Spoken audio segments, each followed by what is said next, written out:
पाठ 18 आत्मरक्षा। पाठ परिचय। शासक का धर्म केवल जनता पर शासन करना ही नहीं होता है, जनता में अपनी रक्षा आप करने की प्रेरणा देना भी उसका प्रमुख कर्तव्य होता है। प्रस्तुत कहानी में यही बताया गया है। भारत में एक राज्य था हमीरगढ़। हमीरगढ़ का राजा बहुत वीर तथा प्रजापालक था। उसका मंत्री भी बड़ा ही बुद्धिमान और दूरदर्शी था। मंत्री का प्रशासन ऐसा था कि प्रजा बहुत चैन से रह रही थी। बाघ और बकरी एक घाट पर पानी पीते थे। अन्याय का कहीं नाम न था। राजा की वीरता की धाक चारों ओर पे सर्कमफ्लेक्स ली हुई थी। शत्रु उसका नाम सुनकर कांप उठते थे, परंतु मंत्री के चेहरे पर सदा चिंता की रेखाएं खिंची रहती थीं। एक बार की बात है कि अचानक खुशहाल हमीरगढ़ राज्य में एक डाकू ने आतंक पे सर्कमफ्लेक्स ला दिया। प्रजा में त्राही त्राही मच गई। इससे मंत्री की चिंता और भी बढ़ गई। उसने जगह जगह सैनिक तैनात कर दिए, परंतु डाकू बहुत चालाक था। वह आज यहाँ डाका डालता तो 2-4 दिन बाद कोई 20 कोस दूर लूट करता। वह अपने दल के साथ अचानक भूत की तरह प्रकट होता और आनंद फानंद में लूटपाट करके पलक झपकते ही गायब हो जाता। तैनात पहरेदार और सैनिक तो बस देखते ही रह जाते। घिर जाने पर भी वह ऐसे गायब हो जाता मानो उसे धरती निगल गई हो। राजा ने सुना तो उसके माथे पर बल पड़ गए। उसने मंत्री को बुलाया और डाकू के आतंक को समाप्त करने का आदेश दिया। एक दिन तो डाकू ने कमाल ही कर दिया। उसने ठीक राजमहल के सामने एक साहूकार के यहाँ डाका डाला। जब तक लोग सावधान हो और सैनिक वहाँ पहुँचे, तब तक तो डाकू 9-2-11 हो गया। यह देख राजधानी में भी जगह जगह सैनिक तैनात कर दिए गए। पर इससे क्या होना था, अगले ही दिन उसने एक और साहूकार के यहाँ डाका डाला। इस समाचार से राजा बहुत चिंतित हो उठा। उसने मंत्री को आज्ञा दी कि जैसे भी हो डाकू को जल्दी से जल्दी पकड़ा जाए। मंत्री ने सैनिकों की संख्या और बढ़ा दी। कुछ दिन तो शांति रही, परंतु जब डाकू ने एक ही रात में 4 जगह डाके डाले तो प्रजा में त्राही त्राही मच गई। यह देख मंत्री ने प्रत्येक गांव में चुने हुए सैनिक तैनात कर दिए। वे नौजवानों को लाठी तलवार चलाना सिखाने लगे। डाकुओं को देखते ही उन्हें वे सर्कमफ्लेक्स से घेरा जाए, उन पर वे सर्कमफ्लेक्स से हमला किया जाए, दूसरे स्थानों के लोगों को वे सर्कमफ्लेक्स से सावधान किया जाए आदि बातों का प्रशिक्षण जनता को दिया जाने लगा। गांव-गांव में रक्षक दल बन गए थे। मंत्री गांव-गांव में जाकर रक्षक दलों का निरीक्षण करता और लोगों का साहस बढ़ाता। अब हमीरगढ़ का प्रत्येक व्यक्ति सैनिक और सावधान था। गांव वाले रात में भी बारी बारी पहरा देने लगे। आसपास के गांवों के लोग मिलजुल कर महत्वपूर्ण मार्गों पर गश्त लगाने लगे। कुछ दिन तक लूटपाट की कोई घटना नहीं हुई। लोगों ने समझा कि डाकू डर गए हैं, परंतु यह उनका भ्रम था। एक दिन गांव में फिर डाका पड़ गया। सूचना मिलते ही गांव के रक्षक दल ने डाकुओं को घेर लिया, परंतु वे तो अंधेरे में जैसे आए थे वैसे ही गायब हो गए। कुछ लोगों ने उस मार्ग को जा घेरा जहां से डाकुओं के गुजरने की संभावना थी। जैसे ही डाकू उधर से गुजरे, वे लोग उन पर टूट पड़े। डाकुओं ने बचकर बगल से निकलना चाहा कि उधर से भी गांव वालों ने उन्हें ललकारा। अब डाकू पूरी तरह घिर चुके थे। बच निकलने की कोई संभावना न देख डाकू दल ने आत्मसमर्पण कर दिया। आनंद फानंद में उन्हें रस्सियों से जकड़ लिया गया। यह देखकर सभी लोग प्रसन्नता से नाच उठे।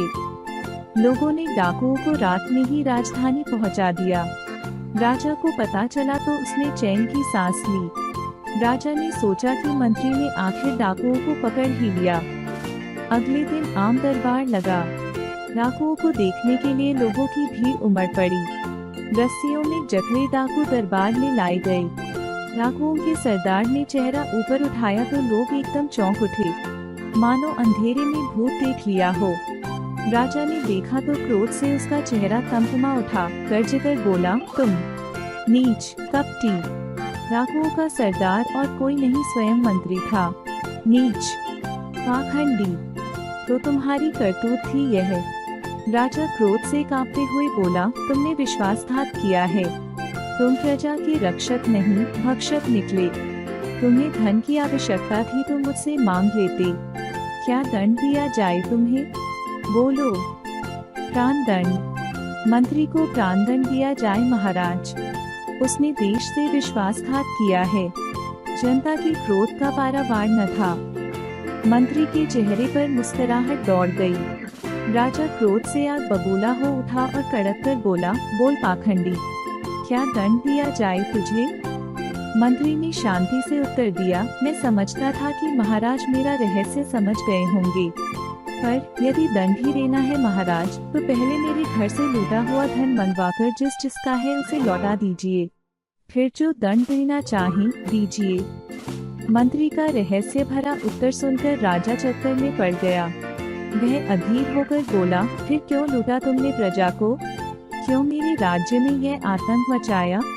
क्या उद्देश्य था तुम्हारा इससे? क्या चाहते थे तुम? प्रजा की भलाई। मंत्री ने सहजता से उत्तर दिया, प्रजा की भलाई। प्रजा को लूटकर, राजा की शांति भंग करके। क्या कहना चाहते हो तुम? राजा के स्वर में क्रोध के साथ आश्चर्य भी कम न था। हाँ महाराज, मंत्री ने शांति से उत्तर दिया, यदि मैं ऐसा न करता तो प्रजा में स्वयं अपनी रक्षा करने की शक्ति वह सर्कमफ्लेक्स से आती। बिना सैनिकों की सहायता के लोग एक चालाक डाकू को वह सर्कमफ्लेक्स से पकड़ पाते। सभी गांवों में तो सैनिक नहीं रखे जा सकते, फिर प्रजा केवल सैनिकों के भरोसे क्यों रहे? क्यों नहीं अपनी रक्षा स्वयं करे? महाराज, मुझे संतोष है कि मेरा उद्देश्य सफल हुआ।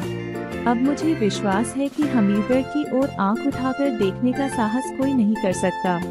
अब राज्य का प्रत्येक नौजवान सैनिक है, प्रत्येक गांव में रक्षक दल है। मुझे खेद है कि प्रजा को अपनी रक्षा आप करने की शिक्षा देने के लिए मुझे यह नाटक करना पड़ा। महाराज, जो दंड देना चाहें मुझे स्वीकार है। राजा ने मंत्री को गले लगा लिया। जन समुदाय मंत्री की जय जयकार कर उठा। शब्दार्थ, वर्ड मीनिंग, प्रजा पालक, प्रजा का ध्यान रखने वाला, पब्लिक गार्डियन। आतंक, भय, डर, फियर। दूरदर्शी, दूर की सोचने वाला, फॉरवर्ड थिंकिंग। आनन फानन, शीघ्रता, क्विकली। सावधान होना, चौकन्ना होना, माइंड अप। निरीक्षण, मुआयना, जांच पड़ताल, सुपरविजन। भ्रम, गलतफहमी, कंफ्यूजन। सूचना, खबर, इंफॉर्मेशन। थमथमा उठना, गुस्से में चेहरा लाल पड़ना, टू गेट एंग्री। पाखंडी, धोखेबाज, हिपोक्रेट। विश्वासघात, धोखा, चीट। प्राणदंड, मृत्यु की सजा, पुट टू डेथ।